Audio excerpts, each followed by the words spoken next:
Hey everyone, and welcome back to Wired to Win. I'm your host, Layan. Have you ever been so immersed in something, so focused, so in sync with what you were doing, that time disappeared, self-doubt vanished, and all that existed was the moment? That's not just luck or coincidence. That's something called flow, and it might just be the key to deep happiness and a meaningful life. In today's episode, we're diving into the fascinating psychology behind flow. That sweet spot where your challenges meet your skills, and everything just clicks. Whether it's through music, writing, sports, parenting, coding, or conversation, flow can show up anywhere. And when it does, it transforms ordinary moments into something extraordinary. We'll explore what flow really is and how it affects your brain and emotions. How to find and trigger flow in your own life. Why flow leads to lasting happiness, even during hard times. And how developing an autotelic self, someone who's self-motivated and growth-driven, can help you feel fulfilled no matter what life throws at you. This episode is inspired by the brilliant work of Mihaly Csikszentmihalyi, who spent decades studying how people achieve true joy and purpose, not through money or success, but through complete presence and engagement. So if you've ever wondered how to get out of autopilot and into that electric state of, "I was made for this," you're in the right place. Let's learn how to step into flow and live from the inside out. Let's get into it. Okay, let's think about this. What if the real key to a deeply satisfying life isn't about chasing endless comfort or piling up stuff? Yeah, or even just being happy in that conventional sense all the time. Exactly. What if it's something deeper, a kind of universal human quest for a very particular state of mind, one that lets you thrive, really, no matter what life throws at you? That's exactly what we're digging into today. We're doing a deep dive into the, really groundbreaking work of Mihaly Csikszentmihalyi. The flow guy. The flow guy, right. Specifically his insights from flow, the psychology of happiness. And this isn't just armchair philosophy. No, definitely not. His research is built on this huge base of empirical data. We're talking extensive interviews, questionnaires, and this really unique method he developed called the experience sampling method, or ESM. That's the pager thing, right? Yeah. Where people report what they're doing and feeling in real time. Precisely. Imagine carrying a pager. It beeps randomly. You jot down what's happening, how you feel. His team collected, get this, over 100,000 snapshots of experience from people all over the world. Wow. Okay, so our mission here today is to really understand how we can maybe get more control over our own consciousness. How we can turn everyday moments, even the boring ones, into something genuinely enjoyable. And ultimately weave a more meaningful pattern into life, regardless of what's happening outside. Yeah, and you might actually be surprised where people genuinely find enjoyment. And maybe even more surprisingly, how they manage to turn adversity, real hardship, into something, profound. So let's define it. What exactly is this flow state? Good question. Csikszentmihalyi describes it as that state where your consciousness is just harmoniously ordered. You're completely absorbed in what you're doing. So absorbed you do it just for the sake of doing it. Exactly. Not for some external reward. He calls that an autotelic experience. The activity is the reward. And the key is finding that balance. Yeah. That sweet spot, where the challenges of what you're doing perfectly match your skills. It sits right on that edge between being bored because it's too easy and feeling anxious because it's too hard. Okay, that makes sense. And he found there are specific things that bring this state on. Yeah, consistent elements, really clear ones. First, you need clear goals. You know exactly what you're trying to do moment by moment. Okay. Second, immediate feedback. You know right away if you're doing well or if you need to adjust course. Like a musician hearing the notes or a surgeon seeing the response. Precisely. And third, intense concentration. That deep focus where the rest of the world just kind of fades away. And the amazing thing is, this isn't just for elite athletes or artists, right? It's a blueprint for making almost anything more engaging. Absolutely. Doing the dishes, writing a report, if you structure it with goals, feedback, focus, boom, flow potential. It's kind of amazing how consistent it is when you look at the example. It really is. Think about, say, a long-distance swimmer crossing the English Channel, or a chess master deep in a tournament, or a rock climber navigating a tricky ascent. They all describe the same feeling. Deep absorption, time warps, self-consciousness disappears. Or even something more everyday, like a parent totally lost in reading a story to their child. Yeah, completely absorbed. The rest of the world just isn't there for that moment. It's a powerful, shared human experience, whatever the activity. And the universality is maybe the most striking part. Totally. His research using that ESM data found that it doesn't matter about culture or age or social class. People describe these optimal experiences in remarkably similar ways. So an elderly Korean meditating? Or a teenager in a Tokyo motorcycle gang, when they describe enjoyment, the feeling, the reasons behind it, they sound incredibly alike. And what happens after flow? Is it just a nice feeling that fades? No, that's another key point. Following a flow experience, the self actually becomes more complex. It's not just feeling good, it's about real growth. More complex, how so? Well, he talks about two processes. Differentiation, becoming more unique, separating yourself a bit, and integration, connecting with others, with ideas, with things beyond yourself. Ah, so it's like becoming more individually defined and more connected at the same time. Exactly. A complex self balances both. And flow really builds that. It boosts self-confidence, leads to skill development. You're acting freely just for the action itself, and you paradoxically become more than you were before. Okay, so if flow is about this harmonious order in consciousness, what's the flip side? What happens when things are chaotic up there? Right, the battle for attention. Csikszentmihalyi sees consciousness as this kind of information processing center. A clearinghouse for thoughts, feelings, sensations. Yeah, but with a surprisingly limited bandwidth. Get this, the estimate is we can process consciously maybe 126 bits of information per second. That's tiny compared to everything coming at us. It's minuscule, so we're constantly filtering. And how we direct that filter, where we invest that limited attention, that psychic energy, as he calls it, well, that's everything. So attention isn't just focusing, it's like psychic fuel. Exactly. It's the energy needed for any mental work. How we invest, it literally shapes who we are, our memories, thoughts, feelings. We create ourselves moment by moment through where we place our attention. It's our primary tool for improving our experience. Okay, so it's a resource. What happens when that resource gets tangled up, when consciousness gets disordered? That's what he calls psychic entropy. It's a state of internal disorder. It happens when information comes into consciousness that conflicts with our goals or intentions. Like worry or fear. Or jealousy, anger, anxiety, things that basically hijack your attention, force it onto undesirable stuff, and stop you from using that psychic energy the way you want to. Your mind feels scattered, unfocused, unhappy. The book has some really potent examples of this. Tell us about Julio and his flat tire. Seems minor, but... Right, Julio's flat tire. On the surface, yeah, it's a nuisance. But for Julio, his job was a really important goal, maybe the central goal, providing order in his life. And the flat tire threatened the job. Exactly. So this seemingly small piece of external information became a major conflict, consuming a huge amount of his psychic energy, disrupting his focus, ruining his mood. It shows how any information that clashes with a core goal can create psychic entropy. And then there's Jim Harris, a much more severe case. Yeah, Jim Harris and his parents' divorce, that was a more chronic, destabilizing event. The external fact of the divorce wasn't the issue in itself, but how Jim self-interpreted it. It conflicted deeply with his internal sense of order, his goals for his family, leading to really intense inner turmoil, almost tragic consequences. Which underlines that key point. External events are just neutral information until we give them meaning based on our goals and interests. Precisely. It's the interpretation that causes the psychic entropy, or doesn't. This really leads into what Csikszentmihalyi calls the roots of discontent in modern life, even with all our progress. Yeah, there's this sense of unease. He points to a few things. One is just the universe's basic indifference to us, to human desires. It wasn't made for our convenience. Right. Then there are escalating expectations. The more we have, the more we seem to want. Affluence doesn't automatically equal contentment. No, it often just raises the bar. And then there's that nagging question, especially in comfortable societies. Is this it? Is this all there is, despite all the technology and comfort? It's like we're stuck on a treadmill, always chasing the next thing. And society itself can kind of keep us on that treadmill. He talks about societal controls. How so? Well, our basic biological drives pleasure from food, sex, comfort, and our genetic conditioning. These can be, and often are, exploited by social systems. Like advertisers, politicians. Advertisers, politicians, sometimes even institutions like churches. They tap into these inherent desires to enforce norms, sell products, gain power, create dependency. It keeps us chasing external validation, external rewards. He calls it the treadmill of social controls.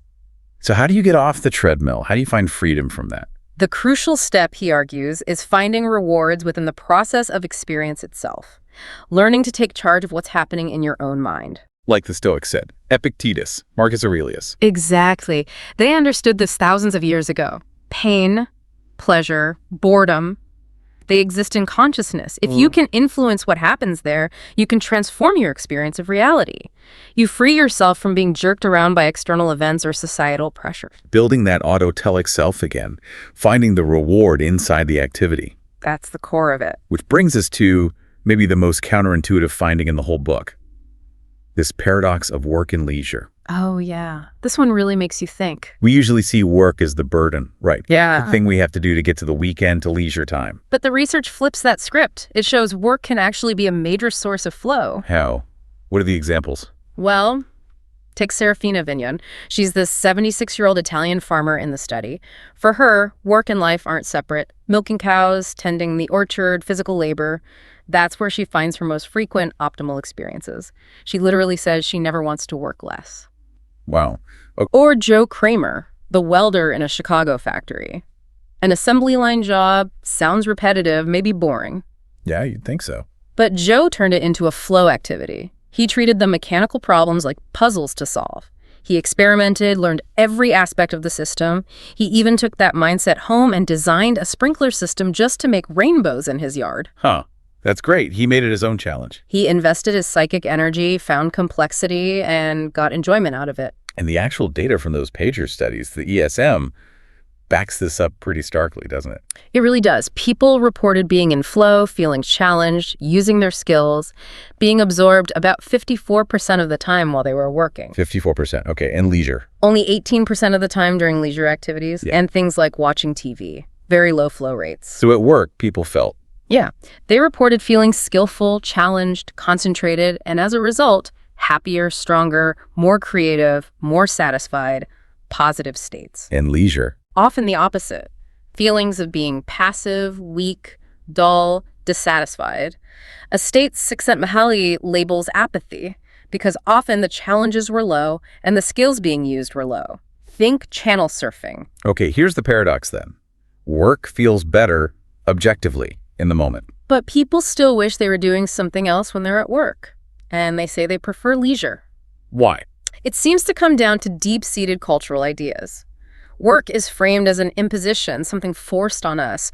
Leisure is freedom. So we disregard the actual quality of our immediate experience because of this preconceived notion. We're ignoring how we actually feel because of how we think we should feel about work versus play. Pretty much. It's a fascinating disconnect. And what about that free time then, if it's often leading to apathy? Csikszentmihalyi argues that a lot of passive entertainment, especially excessive TV watching, might offer a kind of low-level order. It structures attention, prevents the mind wandering into anxiety, perhaps. A soothing pattern of stimulation, I think he called it. Right. But it's a spendthrift use of psychic energy. It doesn't build skills. It doesn't increase complexity. It doesn't lead to growth. It just passes the time. Unlike flow, which actively builds the self. It's a powerful argument for being more intentional about our leisure. So, okay, how do we cultivate more flow? The book goes into different areas, right? Starting with the body. Yeah, he emphasizes that the body offers almost unlimited potential for enjoyment, way beyond just basic health maintenance. It's about how we use it, how we engage with it. Like through movement. Dance. Exactly. Right. Dance, from ancient rituals to modern ballet, isn't just exercise. It's a way to order consciousness through rhythmic movement, a source of physical highs, self-expression. Total absorption is possible. Or even something like sex. He suggests there's more to it than just physical pleasure. Definitely. He says the real cultivation of sexuality involves the psychological dimensions, romance, intimacy, discovery.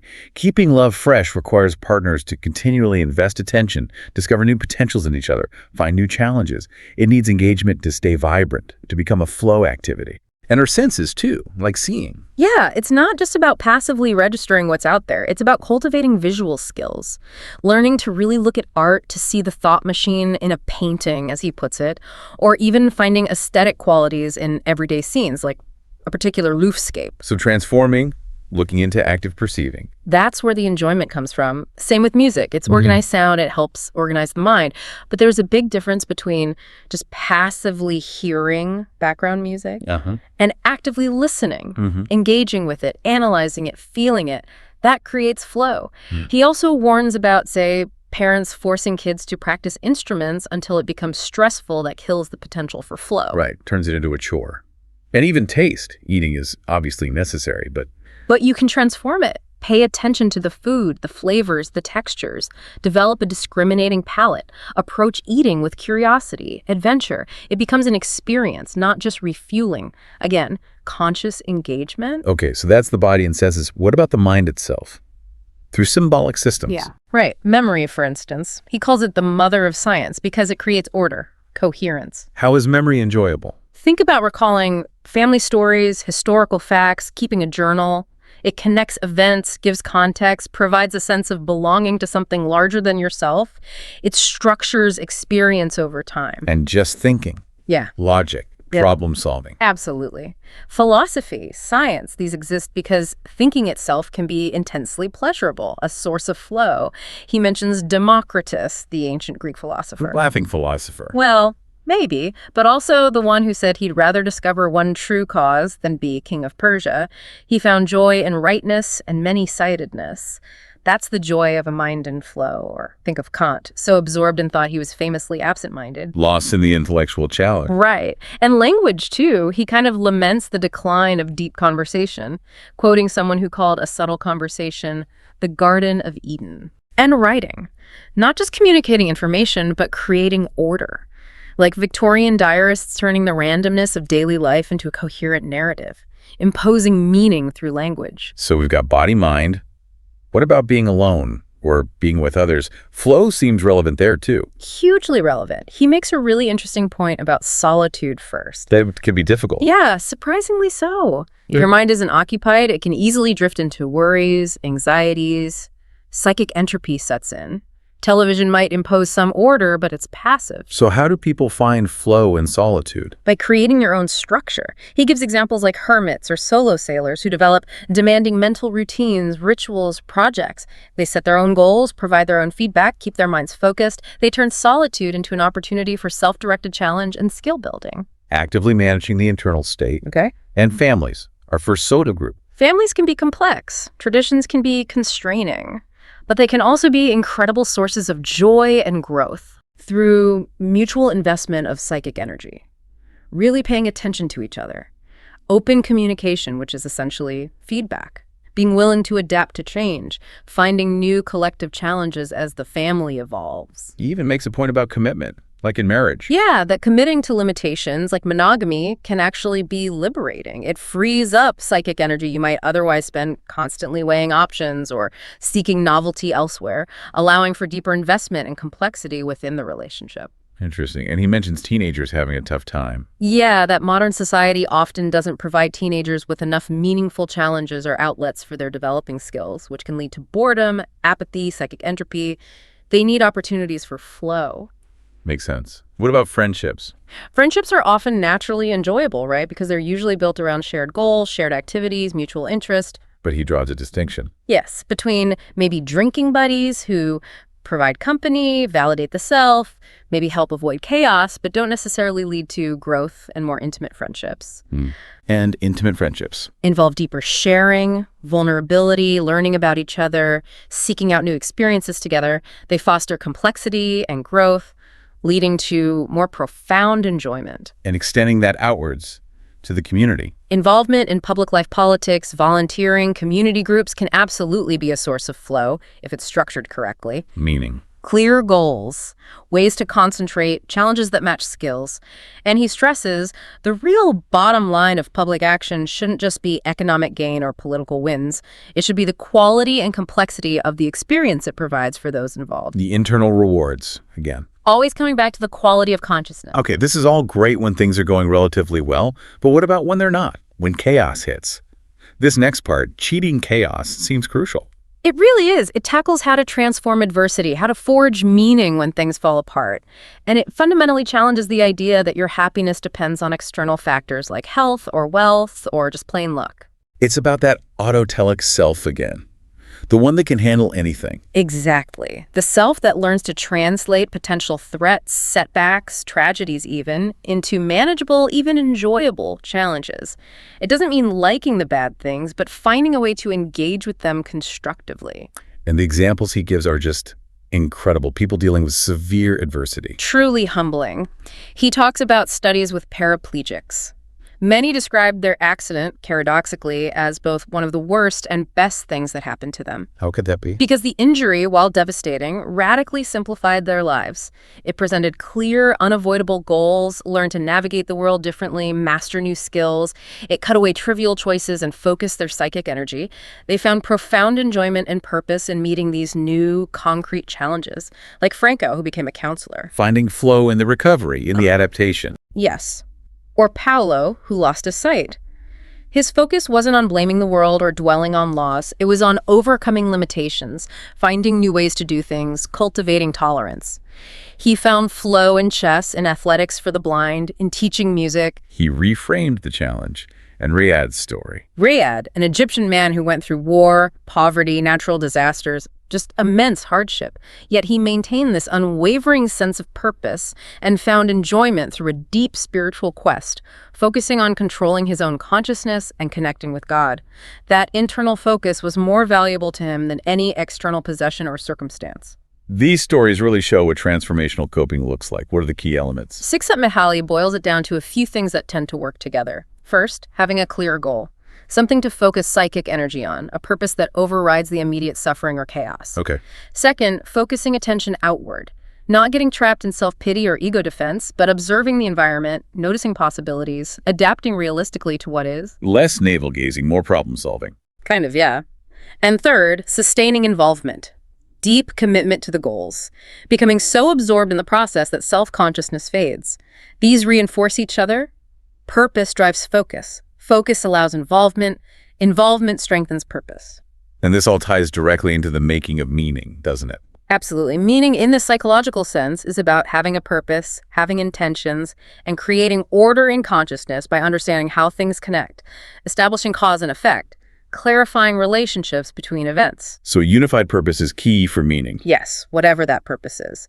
He contrasts Napoleon's drive for power with Mother Teresa's commitment to love, objectively very different consequences. But psychologically, he suggests both might have achieved a strong inner purpose that ordered their consciousness and gave their lives meaning for them.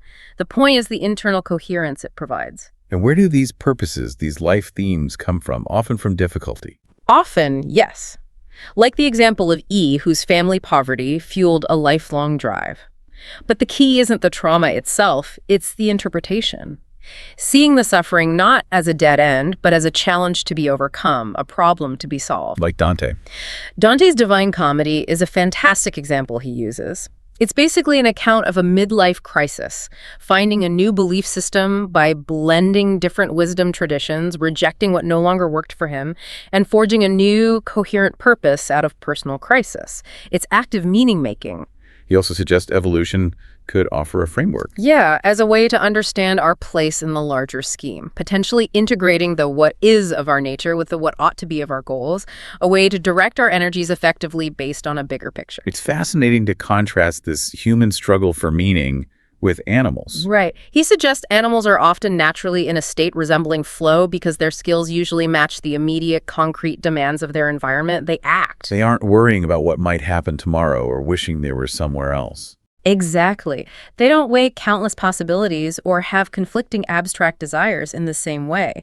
Their consciousness isn't burdened by the complexity that allows for psychic entropy. And that's the human condition, isn't it? Our complex consciousness gives us this amazing capacity for reflection, planning, imagination. But it also opens the door to psychic entropy.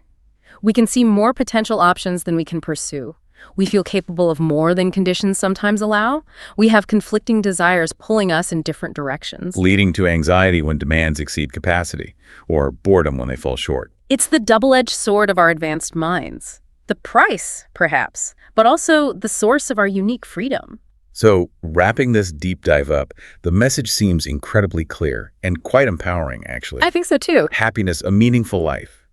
It's not really about fiddling with the external circumstances so much. It's not about waiting for the perfect job or relationship or bank balance. No, it's about cultivating internal control, mastering your own consciousness. And flow is the pathway to that mastery. Learning to translate those inevitable threats and challenges into enjoyable activities.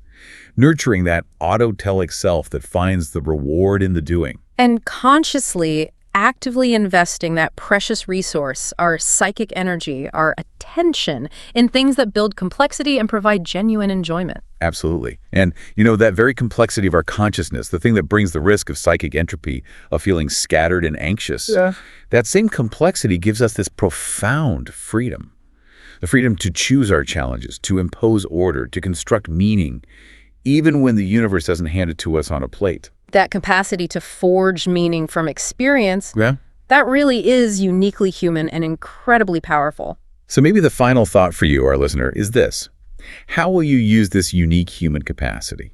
This amazing, sometimes messy gift of complex consciousness? How can you turn more of your own life into, a great game, as Csikszentmihalyi might put it, of ever-increasing skill, challenge, complexity, and enjoyment? Don't just wait for things to get better on the outside. Yeah. Look for opportunities for flow right now in what you're already doing. Try reinterpreting setbacks not as failures, but as new challenges, new information. Actively decide where you place your attention, because a life worth living, it seems, isn't just something you find or are given.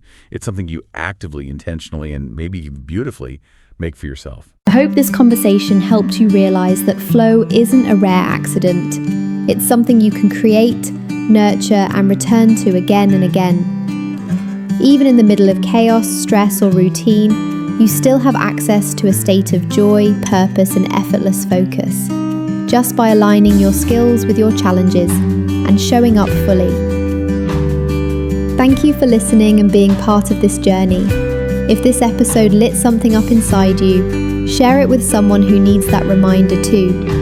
And stay tuned, our next topic might just change how you see yourself and your life. Until then, keep creating moments that matter. You're not just wired to survive, you're wired to win. With love, Layan.